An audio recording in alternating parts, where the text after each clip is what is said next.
नमस्कार मैत्रिणींनो, कशा आहात? आनंदी ना? आनंदीच असलं पाहिजे. सो आई आणि मी छान असं मॅचिंग करून घराबाहेर निघालो. आम्ही शॉपिंगसाठी चाललो होतो आणि हे काही रिनोव्हेशनचं काम चालू आहे ना, ते बघा असं अर्धवट झालं आहे. आता बाकीचं होईल उद्या. तर आम्ही ना उंबरठाही चेंज करत आहोत, कारण आमचं घर जुन्या पद्धतीने बांधलं होतं. तर त्यावेळेस उंबरठ्यामध्ये जे काही सामान टाकायचं असतं किंवा उंबरठा कसा ब्रॉड हवा होता तो काही झाला नव्हता. सो आम्ही आता तेही चेंज करणार आहोत. तर आम्ही सोनाराकडे गेलो आधी आणि सोनाराकडून आम्हाला ज्या साईजचे लक्ष्मी पावलं, पंचरत्न किंवा पंचधातूची पट्टी, चांदीचा तार जे काही वस्तू असतात ना त्या घ्यायच्या होत्या. सो आम्ही ती शॉपिंगला आधी सुरुवात केली आणि इथे खूप छान छान ऑप्शन्स होते आणि असं वाटत होतं की सगळंच घ्यावं. पण चला, आमच्या उंबरठ्याच्या अकॉर्डिंग आम्हाला जी साईज योग्य वाटली ती आम्ही घेतली. आणि त्यानंतर ना धुळ्याच महानगरपालिकाकडे एक फेमस वडापाव आहे, गोली वडापाव. आम्ही तो एन्जॉय केला आणि आई म्हटले की आता उशीर झालाच आहे तर आपण बाहेरच काहीतरी खाऊन घेऊ, म्हणून आम्ही पावभाजी खायला गेलो मस्त. आणि तोपर्यंत पप्पा घरी आले होते, तर आम्ही म्हटलो की आम्ही बाहेरून खाऊन येणार आहोत, तर घरी गेले की पप्पांपुरतंच जेवण बनवावं लागेल.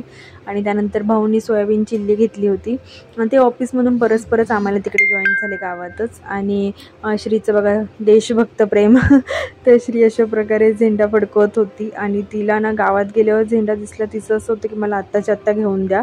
आणि आमचं जेवण तर झालं होतं, मात्र श्री राहिली होती म्हणून तिने फरमाईश होती की मला फ्रेंच फ्राईज घ्यायचे. त्यानंतर आम्ही गेलो स्वामी समर्थांच्या केंद्रात.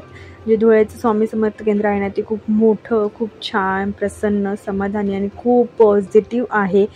सो तिथे म्हटलं आज गुरुवार आहे तर आम्ही आज तिथेही दर्शनाला गेलो आणि बघा किती छान वाटते. आरती झाली होती म्हणून खूप मोकळं झालं होतं मंदिर, बट आरतीच्या वेळेस खूप गर्दी असते आणि खूप छान मंदिर आहे. आणि तुम्ही जर धुळ्याचे असाल ना तर नक्की तुम्हाला माहिती असेल, आणि नसाल तर नक्की धुळ्याला आले की ह्या केंद्राला भेट द्या.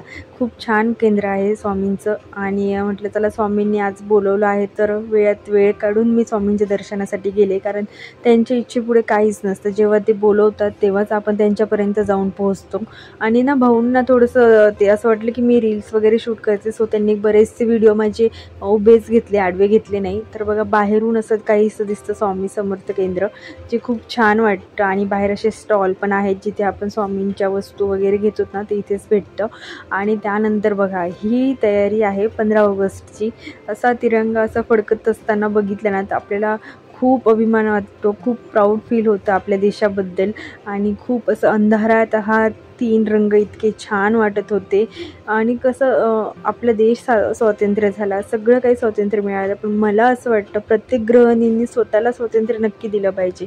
तिच्या इच्छा, तिचे दुःख, तिचं मत हे घरात असो, समाजात असो, कुठेही वावरताना हेच स्वातंत्र्य ही तिने आपलं स्वातंत्र्य आपण स्वतः निर्माण करायला हवं. स्वातंत्र्य आपल्या इच्छा मांडता यायला पाहिजेत. म्हणून मला असं वाटतं की प्रत्येकीला स्वातंत्र्य मिळालं पाहिजे, तिच्या इच्छेचं, तिच्या मतांचं, तिचं अस्तित्व असण्याचं स्वातंत्र्य तिला नक्की मिळालं पाहिजे. असं प्रत्येक स्त्रीनेही स्वतःला तसं फील करून घ्यायला पाहिजे की मला ह्या गोष्टींमध्ये स्वातंत्र्य हवं आहे आणि स्वतःची बाजू ठामपणे मांडता आली पाहिजे. सो असं किती दिवस आपण आपले दुःख, आपलं मत मनात दाबून ठेवणार आहे. सो आपल्याही इच्छा असतात, आवडीनिवडी असतात, ते व्यक्त व्हा आणि आपल्या आवडीनिवडींना, आपल्या इच्छाला, आपल्या दुःखांना स्वातंत्र्य द्या.